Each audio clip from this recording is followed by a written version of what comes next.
Thanks for joining us today. I don't have a PhD and I don't work at Gustavus or teach at any one of our other prestigious ELCA colleges, so I noticed that there's a little bit more room back there. But that's all right. I'm glad you're all here. Today we're gonna kind of take a focused look at some of the stuff that Professor Rubel talked about this last couple weeks. Wasn't she great? Last couple weeks, I said to her last week, "Boy, you have given me a really hard job." But we will we'll focus in on really what's been going on in the last 50 years and how that's affecting how we do church and how we see church and how those who are younger are experiencing the church today. And faith, not just church, but faith. So that's kind of where we're going to go today. Let's begin with a word of prayer. God, your Spirit is always doing new things, and as people of faith who call on your name, we ask that you give us wisdom to see where you are going, that you open our hearts to your love and share it broadly with the world, that you now be with us in this gathering as we hear and we learn and we talk with one another about what the church is up to and what you're up to in it these days. In your name we pray. Amen. So I want to explore, just for the benefit of all of us kind of landing on the same page or starting on the same page, quick overview of where we've been the last couple of weeks. Sarah Rubel talked about 500 years ago, the Reformation, starting to kind of crack open the first option in Christianity in 1500 years. She said, you know, as the Reformation started and as Protestants started to do some new things in the church, it created a sense that there are options here in this faith, that there isn't just one way. And further along in the 18th and 19th century, scientific advancements and the Enlightenment led to truth being redefined, basically, by empirical evidence rather than divine revelation. So all of a sudden there's competing ways in which we understand what truth is. And she talked about the two reactions from the church, predominantly at the end of the 19th century into the 20th century. Yeah? Sure. Yeah.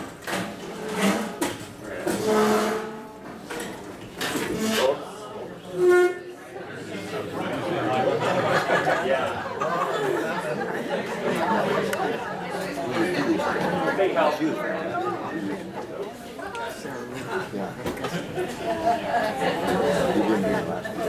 That wasn't that important anyway, right? Now we have enough. We're just going to pray we don't blow up the light bulb in there. Come back to us. As that's warming up, I'll just talk a little bit. She basically laid out the fact that the church reacted in two different ways. Part of the church took what she called a liberal track, where we started to look at the scientific evidence and say, okay, we need to think about how faith fits into this new landscape. There's something new going on, and we need to adapt our theology to meet the new innovations that are happening.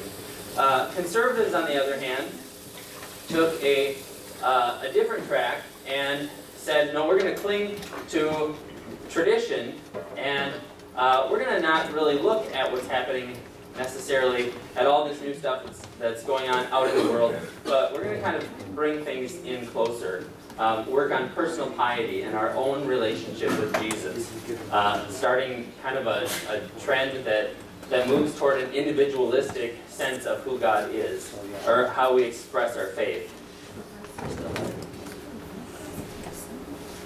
And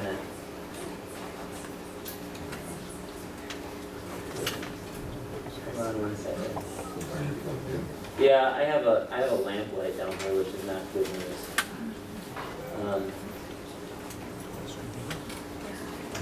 Well, I'm going to talk, and we're going to see if that will... I think it needs to cool down, and then it'll power back up. So end of the 19th century, early 20th century, we start having some fairly serious divisions happening in the church, and I would argue that those divisions have only become more solid and more defined over the last 100+ years.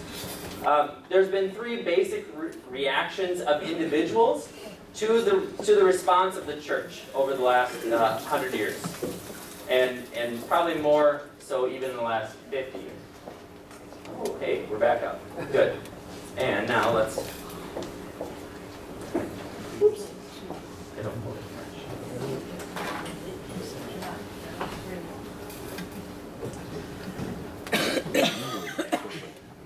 Better? All right. There we go. So three basic reactions of individuals to how the church responded to what was going on in culture. Some found themselves in one of these two types of churches. They either went conservative or liberal. Some, a few, not a huge portion, but some have just disassociated themselves from the church with belief intact.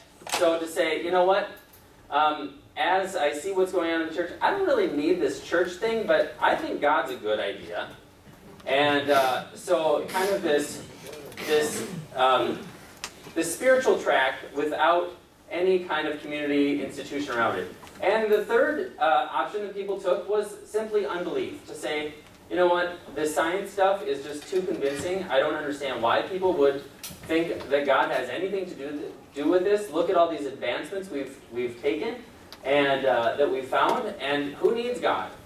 We're going to unpack those a little bit more as we go along. But that's kind of where we landed, and where things are still kind of stirring.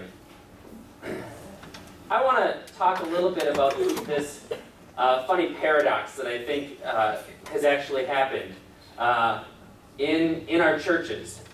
So those who took the liberal, I'd like to call this the progressive track. Okay, theologically progressive churches, in their willingness to go and explore what was happening in the world intellectually and in thought, continued to hold on to traditional or conservative structures. So ecclesiology, the way we think about church, continued to be traditional or maybe conservative, right? Those who took theologically traditional attitudes toward belief, a more conservative track of belief, tend to be willing to have progressive or liberal structures or ecclesiology. Do you get what I'm saying? Okay, so this is a picture of a Methodist church, right? Methodists, Lutherans, mainline. Most of our churches look like this, right? This might be an evangelical church, an evangelical free church. They're going to ascribe to very traditional thoughts and ideas about who God is, but this looks like a rock concert, right? I just wanted to point that out because I find it humorous, challenging, perplexing to some extent. So obviously it's hard to think about changing everything, and so liberals tended to wanted to be progressive and think big about who God is in the world that seems to be changing so fast. And conservatives were willing to think big about how the church looked in the grand scheme of culture. So how it was organized. I thought that was interesting and worth pointing out. Can I make a comment about that? Yeah. So you use the word traditional, but both of them are reactions to modernism in the sense that, the progressive is adapting to the power of the Enlightenment, but at least out on the extreme, the traditional churches, before Darwin or before Galileo, it didn't take any effort to believe that the Earth was the center of the universe or that creation happened pretty much the way the Bible said. Now it takes a lot of effort to defend those things. It takes a lot of effort to deny radioactive carbon dating, for example. Right. And so they're both still, so it's really a modernist reaction. Both of them are. Certainly. And because they're both now primarily concerned with the facts. On one hand, they're saying, because of these facts, we're going to assume some things to be more metaphorical. The other one is saying, well, we don't really buy those facts. We have a different version of the facts. But the facts are important in both of them, and they're both modernist approaches.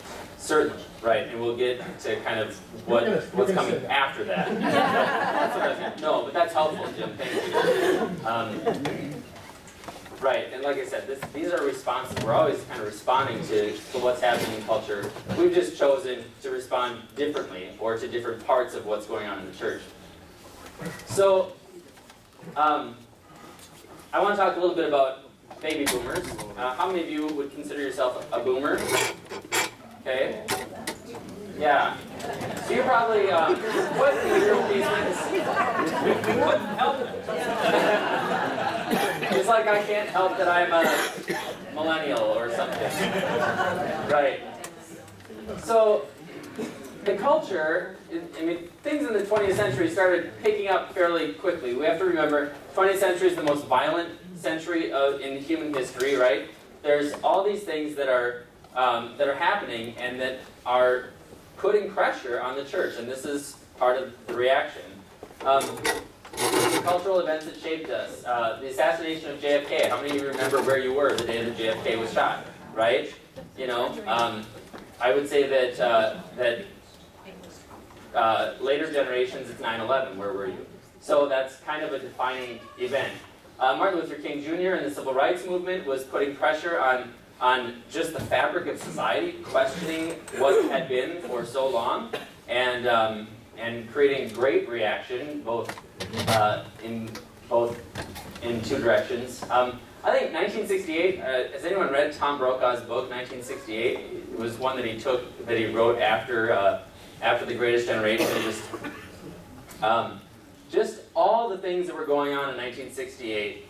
You have the Vietnam War going on, you have the assassination of MLK, you have the assassination of RFK, you have the DNC riots in Chicago, just all of this unrest. And I think that, you know, looking back, historians might say, the church really struggled to figure out how to respond to this. And that caused more doubt, created some space for people to go, what is the value of the church? The pill, okay? Pill's a pretty huge innovation in our society. All of a sudden, child rearing and procreation is controllable in ways that we've never imagined before. It changes how we relate sexually, it changes how we relate across genders. It really provides an opportunity for women to work full-time in ways that they hadn't before. So that was a huge thing. And then later on, you get into the late 70s and into the early 80s, the rise of the religious right certainly shapes kind of the adult understanding of Christianity, I think, among boomers. We can't discount it anyway. So here's some of the things that started happening with the boomer generation. The winds, they are changing. I think we've been saying this lately, but I think that we have to look back further than we might otherwise think. What happened with boomers in their young adulthood, they started actively seeking a different church experience than their parents. So no longer was it just kind of common knowledge that if you were Lutheran, you were going to stay a Lutheran your entire life, but that there might be another church experience out there for us. So you have the charismatic movement of the 70s. There's a migration over the 70s and 80s into toward evangelical churches. And then maybe in reaction to the church as a whole, there's a broader curiosity about spirituality and world religions, especially as the world started shrinking. You had the Beatles going to live in an ashram in India and telling about it and writing songs, and all of a sudden that kind of gets into our cultural minds and saying, oh, I wonder what that's all about. And then you also have, in the boomer generation, the incubation of movement from rational thought to felt experience as the primary way of experiencing faith. So, you know, catechesis, as we think about it in teaching, all head stuff, right? You know the Lord's Prayer, you know the Ten Commandments, you know what the sacraments are all about, and you know what Luther thought what they meant.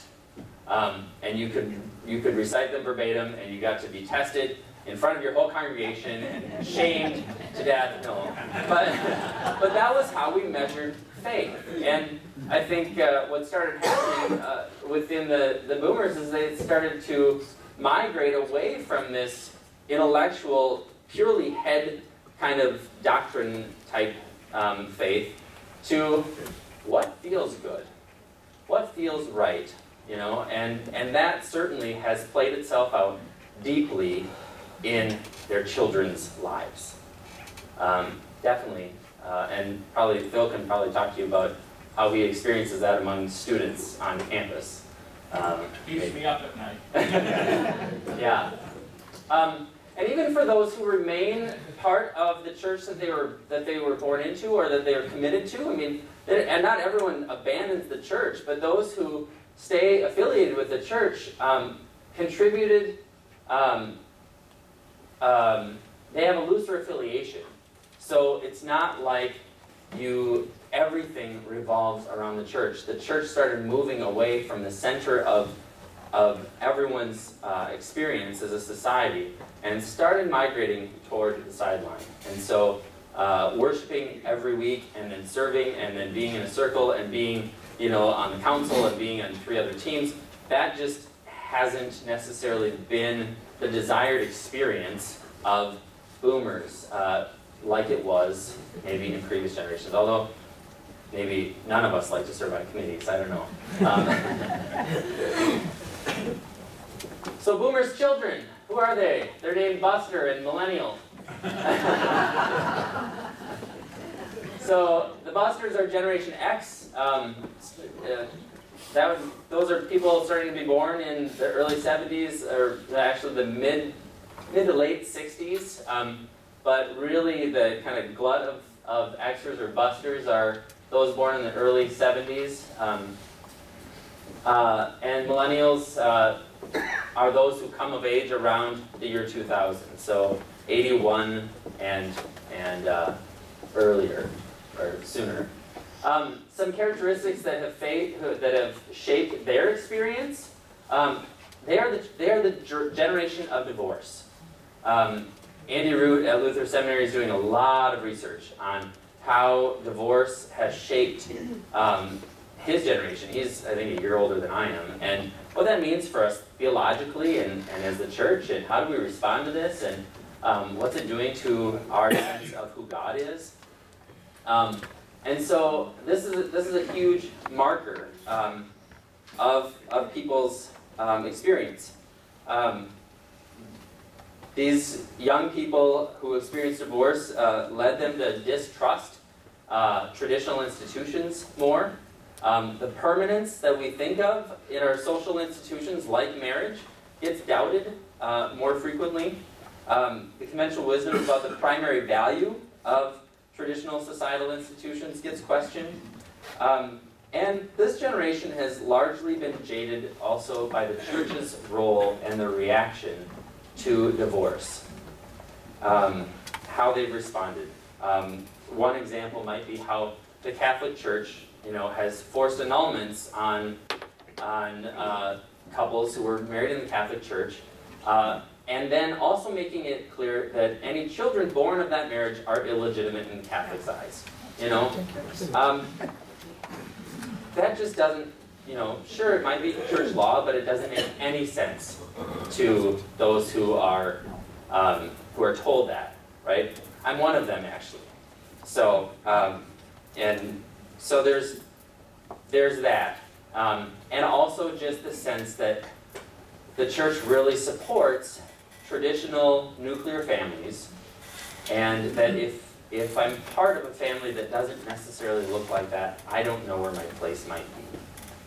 So those are some of the issues that have emerged from this generation of divorce. Other things that have happened with these generations, extended adolescence. If you think about it, in about 50 years, adolescence emerged and then exploded. My grandfather was born in 1920. He finished 8th grade and then moved from his family's farm. He was the oldest of 10 kids. He moved from his family's farm in northern North Dakota, where the land was awful, to his uncle's land in South Dakota, where he could be a farmhand for his uncle and send money back and support his parents and his 9 younger siblings.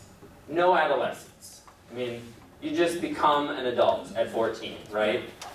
By the time his children were born, some of them, well, all of them, I think, worked, but it was really for play money. It was like, you know, they had all their necessities provided for them until they were 18. They had fun, they worked a little bit, and then eventually, you know, went off and raised families and things like that. Now, the children of boomers tend to stay in school longer. Those institutional relationships that young people have provides more security, more structure than what my grandfather had at 14. Provides some insulation from what's going on in society in many ways. They're doing some big thinking about how it all fits together, but their boots really aren't on the ground necessarily in the same way. So this extended adolescence and longer education leads to marrying later, having children later, and like I said, as children of divorce, families look different too. And so now, women under 30 who are having children, over half of their children are born outside of the bonds of marriage. So families start to look different. And for the church, that's a huge challenge, right? Because we have been so consistent about supporting families. So the question is, how do we support these families? And will we?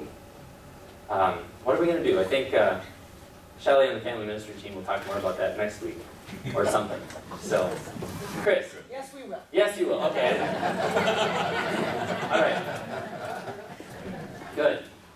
So, some other characteristics.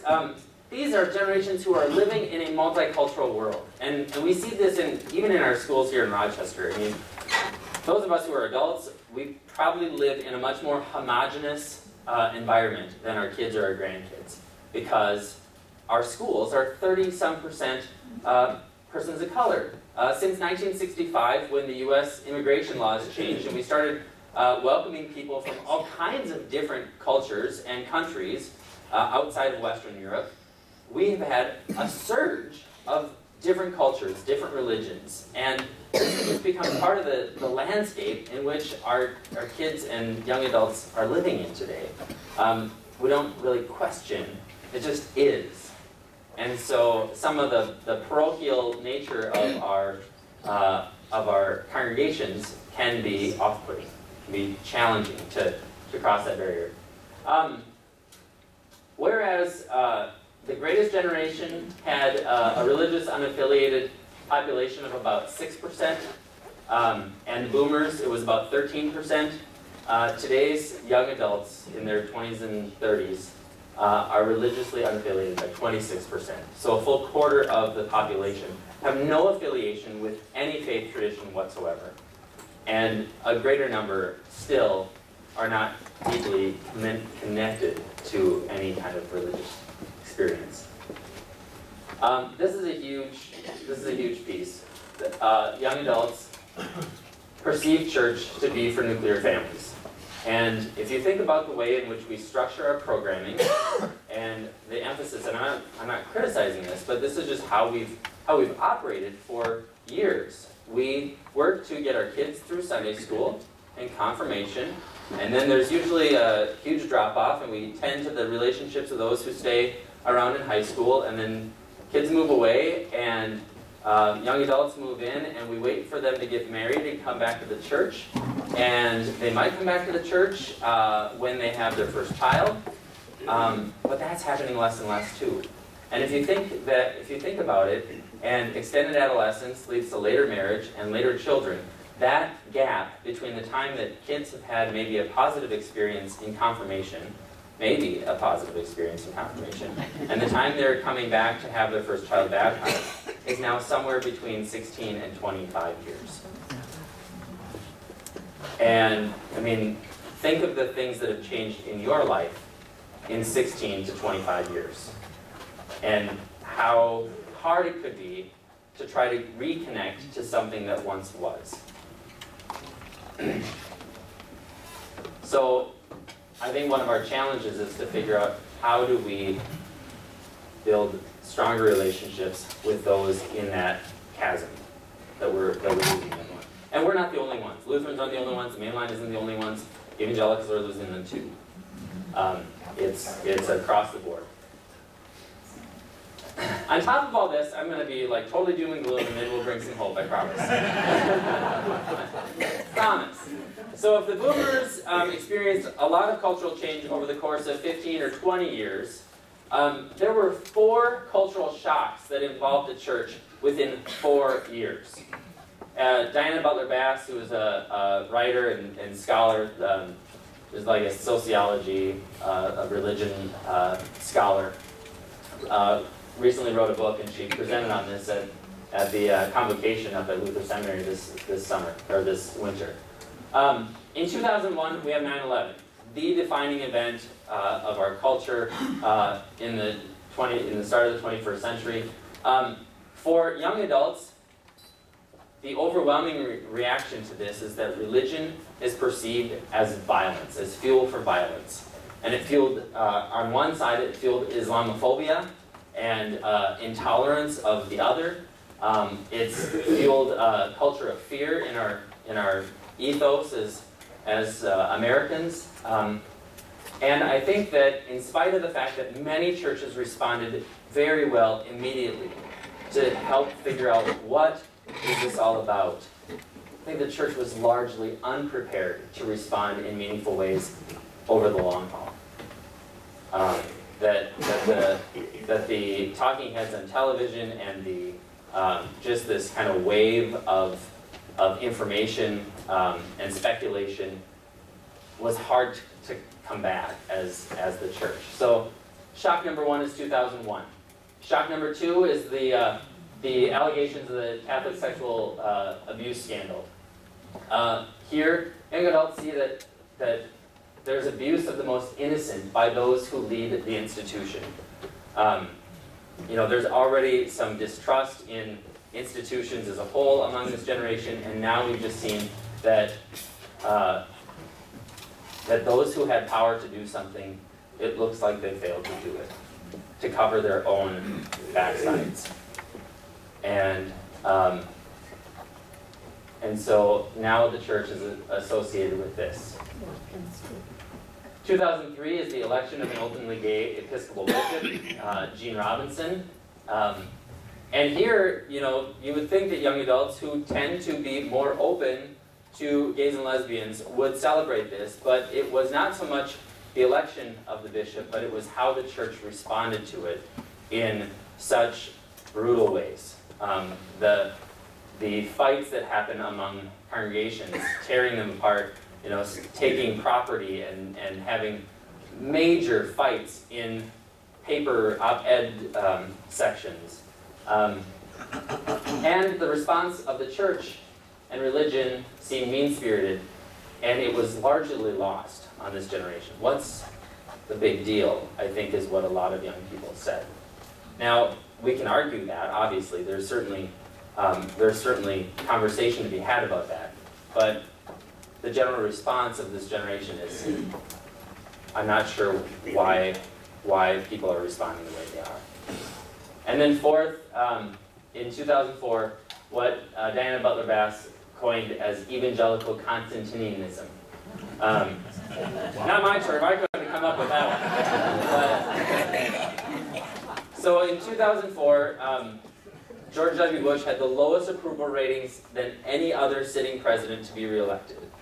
And all indications looked like he would not win re-election, but it was the evangelical vote that chose and rallied and poured millions of dollars into voting en bloc got him re-elected, and handily. It was not a squeaker necessarily. I mean, it was tight, but it wasn't a squeaker like 2000 was.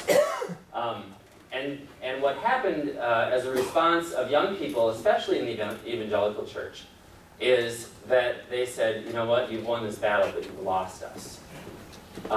The core convictions and the things that you are pouring all your resources and time into, the issues that you are so concerned about, are important, but there are children dying of hunger in Africa, and AIDS is ravaging parts of Africa, and we have poverty in our own country, and we can't figure out how to get along with each other.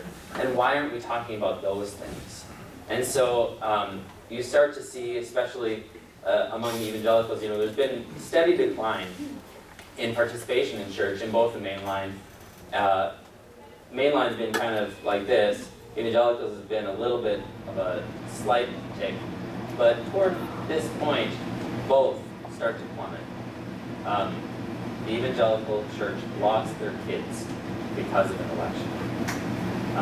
Because they just didn't, the kids could not, or young adults, just couldn't see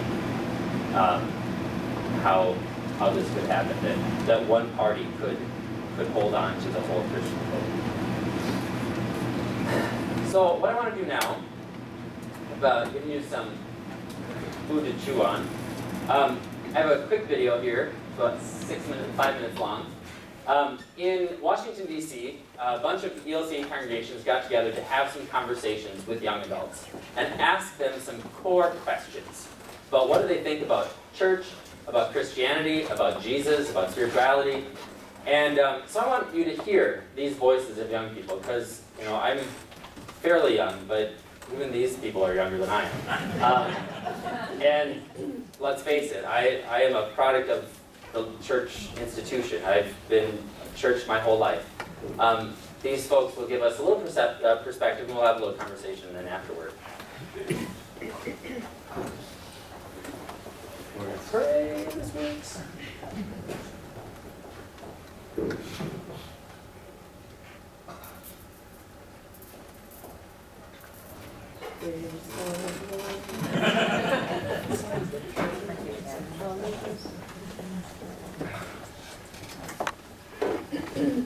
Oh, I need.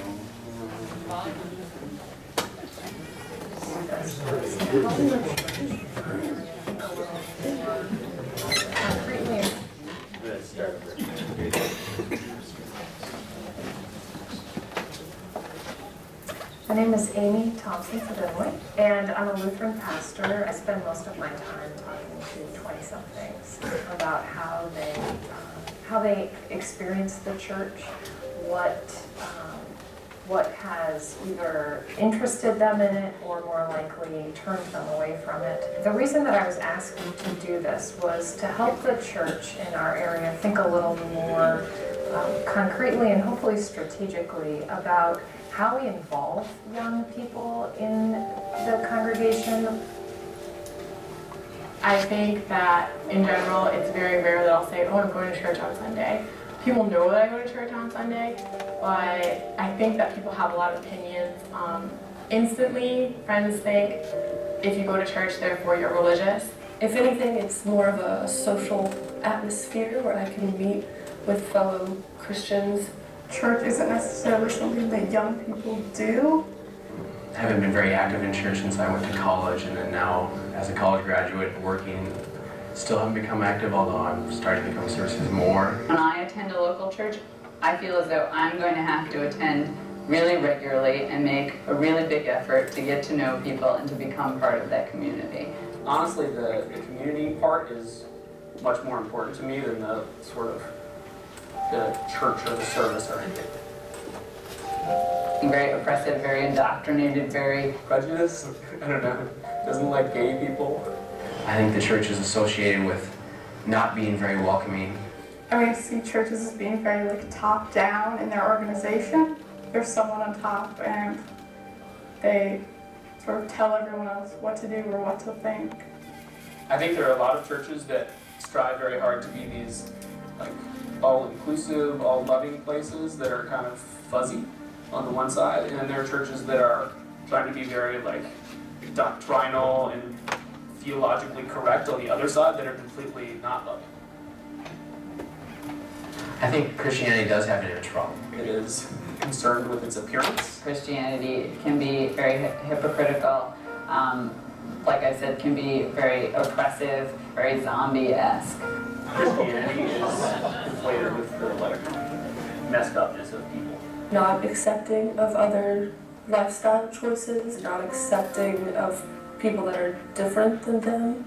I won't necessarily say that I'm religious, again, because of all these opinions that come attached to that when you say that. Perhaps a great historical figure. Someone that is almost to me separate from the church. Jesus to me was the Son of God, who is a savior. A really provocative, really inspiring leader in his time. For me, Jesus is a leader or an example of how a Christian can live, not necessarily the only example. The format for me was always very sort of old-fashioned. Having a lot of ways to gather information, I think we tend to naturally feel more independent in terms of trying to learn on our own and deduce our own realities. My faith is not blossomed because of a worship service. I don't need a worship service or an institution to practice my faith.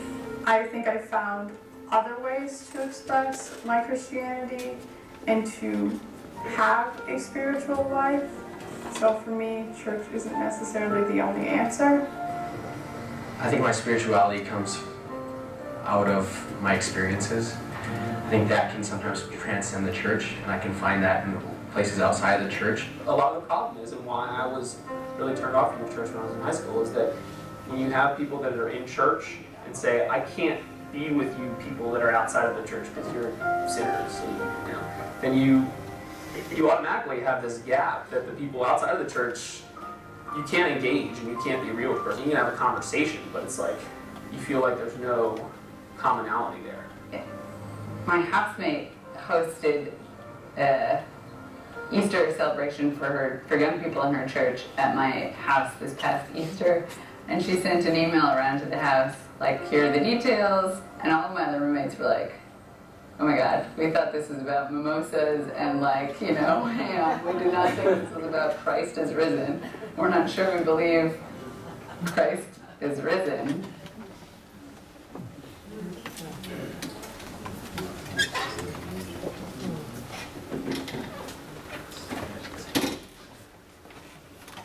All right.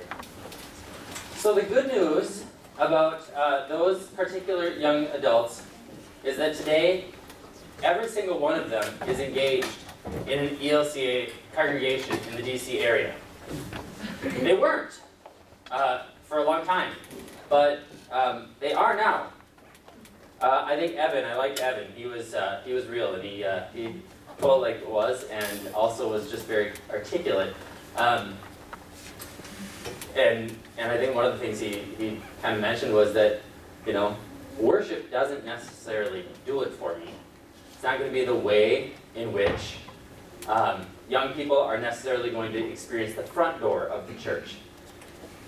And so that's another challenge for us, because I think we've often thought that worship is the place, it is the main event. And quite honestly, I think as us pastors hear that, we're like, oh, we put a lot of work into worship.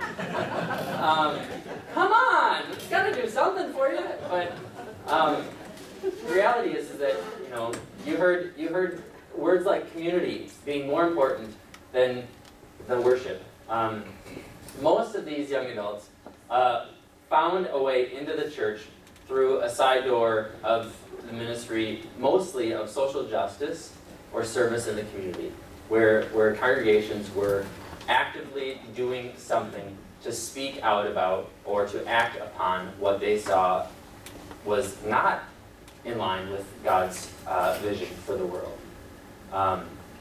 And so there is hope. There is hope. I need my clicker. But it certainly, I mean, of what you heard, is there anything that surprised you? No. No, no. Y'all, can you name someone in your own life who would say just about the same thing? Yes. Many? Yeah? Yeah. So this is not news, but I think what we need to do then, as a congregation and as just Christians, is to say, all right, where are we putting unnecessary barriers to these young people? What are we doing? How does this look for us to find ways? And we're going to talk a little bit about that right now because I'm running out of time. I'm going to skip this. Quickly, there's always hope. There's still hope. There's always hope. Remember, we're Christians. We cling to death and resurrection, right? I mean, that's who we are. Like, God does not avoid death, but God always promises new life. And so that's part of our rhythm as people of Christ. So there's always hope because we cling to resurrection. Quickly, religious people who, in a recent study between 1999 and 2009, these were the movement in responses of a general survey of our society. Those who indicated they were religious but not spiritual moved from 54% of people saying they were religious and not spiritual to 9%. Okay, spiritual and religious was up from 6% to 48%. Spiritual, people who said they were spiritual but not religious, remained steady at about a quarter. And those who said they're not spiritual and they're not religious, they don't really believe in anything, held steady at 9%. So what does this tell us? What this tells us is that people are interested in spirituality and have attached a particular definition of spirituality that seems to work better for these generations. Yeah? Can I just ask for clarification? What age group were they surveying? They were surveying those who were 19 to, I think, 33 at 99, and then again, different set at 2009. Thank you for that. So obviously, people are not as interested in being religious as they are spiritual. I think they're if you read some of what sociologists have seen, is that religion seems to be tied with a past, and it seems to be tied with an institution that is external to them. Spirituality is tied to present and future meaning for one's individual life. It's an internal experience, basically. So people are interested, obviously we're always interested in ourselves, probably more so than anything else, if we're really honest with ourselves, but particularly young adults, there is this hunger for spirituality, a hunger for meaning that's spiritual. Now, Christian Smith, who I think Professor Rubel referenced at the end of her presentation last week, said what this is looking like is kind of a mangled, mushy mess of spirituality that Christian Smith identifies as moralistic therapeutic deism, which means that God wants me to be good, and so long as I'm good with God, and you know, nothing will happen, and it's kind of a God in your pocket. You take him out when you need him. And the funny thing is that this has happened across all kinds of religious traditions. Young adults and young people, teenagers, are expressing who God is in remarkably similar ways, whether they're Hindu or Jewish or Christian. It's all kind of this mushy mess, and very different than the God of death and resurrection, the God of Christ. So there's a role to play in some teaching. But anyway, okay. I think this is important. These are the 3 Bs. Boomers and older experience church first by believing, and then behaving, and then belonging. So you're born into a tradition, and you believe based on the religious label that you're born into, basically. You learn to behave like that label, and then you become that label by being baptized or being confirmed and living that out, and belonging by membership. Busters and Younger have flipped this upside down in their kind of way in which they enter into community. And this is what some would say is a postmodern shift. We can debate whether or not that's actually happening, but so Busters and Millennials seek a different way of experiencing community. Belonging happens by showing up. So borders to community are porous. You show up and you belong, and it's deeply relational and dependent upon individual connections. So individual relationships. And then behavior is shaped by practicing the pattern that the community has. So you try some things out, you experiment, and you kind of try it on. Does this feel like me? Does this feel authentic? Does this feel like this is making me more of who I should be, and not taking me away from those who I already am connected to? Is this helping me understand my relationship? And then belief may or may not happen, especially in the church. It's not a foregone conclusion that people are going to subscribe to all of the things that we believe as a church. They want to belong, and they want to keep experimenting, and they're going to kind of test things out. It goes to authenticity. They're also going to be much more critical of the community, looking for authenticity in the community, integrity. Is the community that I'm trying to belong to, are they practicing what they preach? Are they being honest about what they're trying to do? And then for us, I think the question is, are we a faith community being true to what we say we do? And is what we say we do in this community worth changing how, or young people would say this, is what this community says it does worth changing how I live my life to be part of it? So identity is being formed, but it's being formed kind of backwards from what had been. I'm going to skip this and go to this. So what can we do? There's all these changes. There's all this kind of stuff that's being questioned. So what can we do? I think we start with questions. We don't necessarily have answers. We come with open hearts and open minds and ask some questions. Maybe a question like this: what would church look like if we imagined that the people coming were looking for a community that would help them meet their deepest needs, construct meaningful identities, and experience the living God? I don't know that we ask that big of a question of the church. I certainly don't necessarily start with this question when I think about new member process, as I'm, but what would happen if church looked like this? And what if together we ask the community at large what it needs from our church? What if we were in intentional conversations with those in our community, with young adults that we know, that we care about, that we already love, and say, what do you need from a church? What would you need from our church?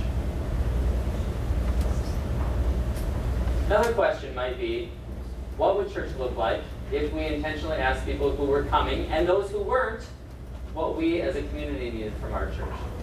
So maybe those within our church, all of us here, take 30 seconds at the end of our presentation here. Take 30 seconds, turn to your neighbor or someone that you know, and answer this question.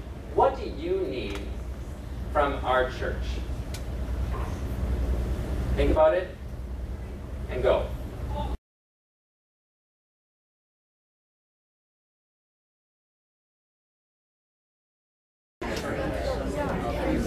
What do you need from our church? Huh? A feeling of community. Okay? What else do you need? Yeah. How about an emphasis not on the weekend? A lot of our grandkids and their parents are tied up with activities basketball, football, hockey. You can't do the church on the weekends. You know, options for spiritual growth at different times. Okay? What else? Yeah, Sue. I need to be able to talk about the decisions I face. You know, and I need to be able to talk about them, you know, as they arise. And often there's many in a week that are really troublesome. There's no. So the church needs to be a place where we can have honest conversations about what we are experiencing in our daily lives. Yeah? And the challenges. Not just the good stuff, but the stuff that keeps you up at night, right? Yeah. Okay, good. Thanks for your feedback. That's good. We'll work on that. I mean, we are working on that. Right? Here's the other thing that we need. We need to ask for help because we're in a new landscape, right? And we've tried a lot of different things. Sometimes we try the same thing over and over again, expecting different results. And there are some leaders and leadership gurus who say that would be the definition of insanity. Church is really good at that. I mean, we like to try the same thing over and over again and expect different results. So ask for help. I think we are resource rich as people. We have lots of people to ask help for. This guy needs a little more help than I think, but we don't have to be an expert in everything. So we can ask for help. Talk to your colleagues, talk to your kids, talk to your grandkids. Ask them, you know, what do you need? How can we help you? And how can you help us? How do we understand? Why are you so excited about those video games? I just don't get it. You know? Help me understand, you know, what are you doing on Saturday afternoons when it's 85 degrees outside and you have no desire to go outside? What's that about? You know, not as a critique or not as a, a condemnation, but just help me understand who you are and what life looks like for you. So ask for help. And then I think people are desperate to use their gifts. That people want to be connected meaningfully to the community. So what would church look like if everyone who came through our doors was invited to contribute their gifts and their talents and ideas to make the church and the world better? There's this concept in French called bricolage, and it's actually an art form now. I have to wrap up, but I'm going to sneak this one piece in. But bricolage basically means you take what already exists and you make something new out of it. So their Home Depot in France is called bricolage. It's like you take the stuff that's there and you make something new out of it. And I think that young people are so excited to tinker. I mean, they've been described as the generation of tinkerers. They want to tinker with what's there and make something new happen. Something new that's going to benefit the world. So what if we were a community of bricolage, where we took what already exists and make something new or something better because we brought all of what already exists together for the sake of the gospel and for the sake of our community. I think this is where we'll leave it. But give people a chance to practice. Practice connecting faith and life. Share our faith. We tried to do this. You've probably squirmed a few times in the last couple years as we help and encourage practicing these things as a community. Practice thinking about faith and money and being generous and how we use what's been given to us. Suzuki says, knowledge isn't skill, skill is knowledge, practice 1,000 times. We can have all the knowledge in the world about theology, about God, about church, but unless we're practicing it, we're not really being the incarnate body of Christ in the world. And so I think that's our challenge. I'm going to leave it at that because I have to get upstairs and lead worship in 10 minutes. Thank you.